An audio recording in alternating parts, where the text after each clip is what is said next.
Probably my biggest passion is teaching. I love it so much.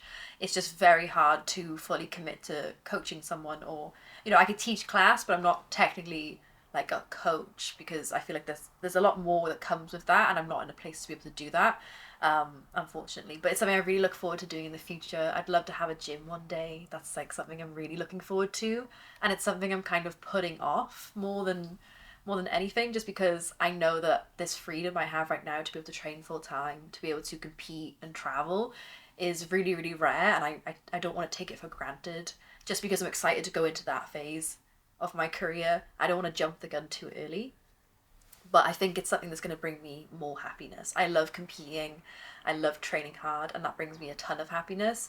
But I do think that anything that is like helping someone else is going to bring you more joy. Obviously, it's like not just like helping someone else. It's gonna make me happy too. But I think it does ultimately, because competing is very selfish, and it's something I'm very used to now. But there comes a time where I think if your head is down the whole time and you're not building up things in other areas of your life, you can look around and you're like, oh, I've achieved these things, but I'm not actually happy. Like I felt like that after ADCC, for example. I won Gi Worlds that year, and then I was like, okay, well, ADCC is next. So I didn't really take the time to process winning Gi Worlds. I was so focused on the next goal, which is winning ADCC. And it's been like that my whole career, unfortunately. It's been, well, up until recently, until the last year, I'd say, especially here in New York and living here. But it was very much like, I remember I won double gold at Europeans, and I was like, who cares? It's not Worlds. And that was my response. Like, I was happy, but I didn't let myself enjoy the win, because I was like, it's not Worlds. It's not Worlds. It doesn't matter. And then it was like, I won no Gi Worlds, but it's not Gi Worlds. And then even after winning Gi Worlds, which was like my biggest dream, and it was above winning ADCC for me, I was still like, well, I have to win ADCC now. And then after that, I was absolutely miserable. Like, which is crazy, and you can't say it. Now I can say it because I'm not in that place, but you can't really say it because it's like, oh, is it everything you thought it would be? And it wasn't. And I was obviously proud to achieve those things, but yeah, it's really hard to look up and realize I've completely depleted all other areas of my life. I've moved away from all my closest friends. Obviously, they're amazing and we're still close, but you kind of you move away from all your friends, my former team. That was really difficult, and oh, um, that was really difficult, and obviously, like, I had a previous relationship that, like, loads of things in one thing, and I had friendship breakups, which are somehow worse, because how do you navigate those two? So all those things kind of happened at the same time as achieving my biggest dreams, and it was like, I look around and who am I celebrating with? Luckily, I did form a friendship with Rosa at that time, and now she's like one of my best friends. So that she was like a lifeline amongst all that, and obviously my friends from home who just insisted on keeping in touch, and yeah, like I owe a lot to them as well. So luckily those friendships that like really stayed throughout that hard period, I was really lucky to have those girls in my life. But they're all across the world.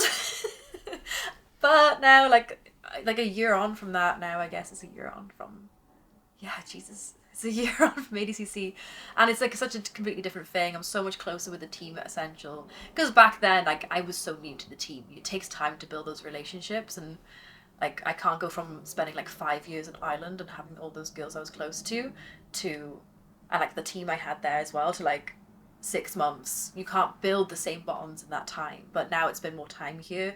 I'm loving it so much more, and everyone is so great. So it's good to be in a different place and to be competing out of happiness and genuine joy for it, rather than, if I don't win these things, I've just burnt every bridge around me. Do you know, like, not on purpose, but just out of the situation, and it's hard to look around and be like, oh, all of this wasn't worth it, or I was doing it out of motivation to win, because to prove something to other people, and like that's not a reason to be doing something. I'm going on such a ramble, but it's not a reason to win wills. Is not to prove someone wrong. They probably don't even care, ultimately. So if they cared, they'd be in your life. So that's not a reason to do something. That's kind of what I learned from that, which I don't know how I got there. The reason to do it is for you and to make sure it's out of joy and happiness while not sacrificing other things in your life.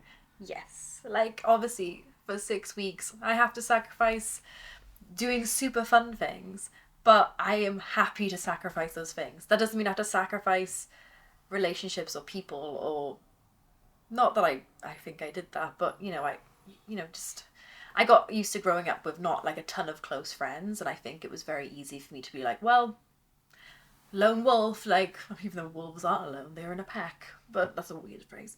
That's not the point. But I think it was very much like, yeah, like I think I didn't not take those people for granted, but I think it was just putting my head down and just not looking up and not trying to fix other areas of my life and not trying to give myself time as well. I don't know. A lot of things. It just takes time. It takes time, and time has passed, and I'm in a good place. So, but I do think it is important to sort of note that. It's such a Taylor Swift quote. When she like wins the Grammys, and she's like, "Who do I call? Like, who do I call? Right, my mother. That's kind of it. Dream, and that's like shit. I don't know. I have the best job in the world for me, and everyone's best job in the world is different for them. But I get to do something that I loved as a hobby, as my career, and that is amazing. And I don't take it for granted at all, because especially during COVID, when I couldn't do that, it was like, wow, I really had the best job. But there is that thing of like like I go home from a training session that was difficult, and I'm so self-critical. I come home and it's there with me when I go to bed. It's there with me the next morning. It's there with me until the next session, where if I don't do better, or maybe I have another bad session, maybe I have a string of maybe I have a bad month, and that's going to come home with me every single time, because it's my work. It's not just fun. And I remember I'd get so like not jealous, envious, because jealous is the wrong word, because I wasn't angry at people for it, but I'd be so envious that people would come in the night class, and I know the reverse happens. I know people will look go, she just gets to train all day, and I'm very, very lucky that I get to do that. But I would like, oh, but they can come in and they just turn their brain off and they just enjoy it. They love it, just like I used to. But now it's like my brain doesn't turn off. Now it's, if I do bad, I just did bad at work, and then where do I go to escape it? Back to the training room. It's like that weird loop. It's not always like that, but there can be phases where it becomes like that, and where motivation kind of gets thin. But there's that thing of like, you just have to stay consistent and keep turning up, and I don't have a choice because it's my work. I have to go to training every day. So yeah, there is that like little bit, that's where like the difficulty comes in for me, but that doesn't mean that I'm not really grateful for it. It's just like it's the one small issue that I have, and it's gotten a lot better, where I try and take the pressure off, and try and have that thing of like, there has to be periods of time where I'm failing and I'm not doing well in training, and that's gonna come out to the time where I have those huge improvements, because I'm trying new things. I'm trying a different bunch of techniques that I'm working on, and they're failing, and that's good news, because I've got good training partners who are pushing me and making the training room challenging. And if I had the opposite, I wouldn't like that either, right? If I was just absolutely killing everyone in training, that wouldn't be good either. So I know that those hard times come out to being really, really fruitful, very fruitful, a fruitful harvest. But it takes a while to see the fruits of your labor. There's a lot of fruit analogies. I love fruits. Yeah, avocado's a fruit. Is it? Yeah. I don't like avocados. I'm sorry. Anyway, I'll shut the fuck up. No. My hair is I hoovered earlier, and it's just going to be everywhere now. That's one thing that's funny. Hoover. Oh my god, yeah, he was absolutely perplexed. I was like, yeah, I can get the Hoover. He was like, Yeah, well, we call Q-tips, but you guys would call them cotton buds? Cotton buds, yeah. Yeah, so it's... Which, like, when you hear it, I'm like, yeah, it is weird. So there's certain things that you guys call by the brand name and that we don't, and then there's the reverse.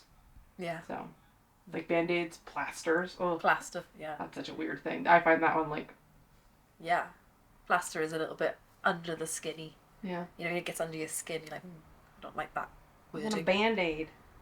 Band-Aid. Band-Aid. Or mouth guard. I say gum shield. I've never heard that doesn't one. make sense. I don't think I've I'm shooting my teeth, not my gun. Well, maybe you are shooting your guns too. Windscreen? Yeah, what do you call it? Windshield. Oh. Well. Screen. Yeah. That makes sense now. I'm like remembering the weird looks I've been getting. I'm like, ah. You know what you could do? You could do one of those videos. People do it all the time where it's like, trolley, shopping cart. Yes. I probably do use some Americanisms now, though. I think just for the ease of people understanding me. Yeah. So, I say grocery store all the time now because otherwise, I'm like, let's go to the supermarket. I feel like... Yeah. Or the mall. Because Shops. I say shopping centre, people are like, I mean, listen, like the grocery store. Let's go. The grocery store. We call it by the brand name a lot of the time, too. Let's go to Trader Joe's. I do love Trader Joe's. Anyway, sorry, I'm not even doing... What was I talking about? Okay, yes. We are now...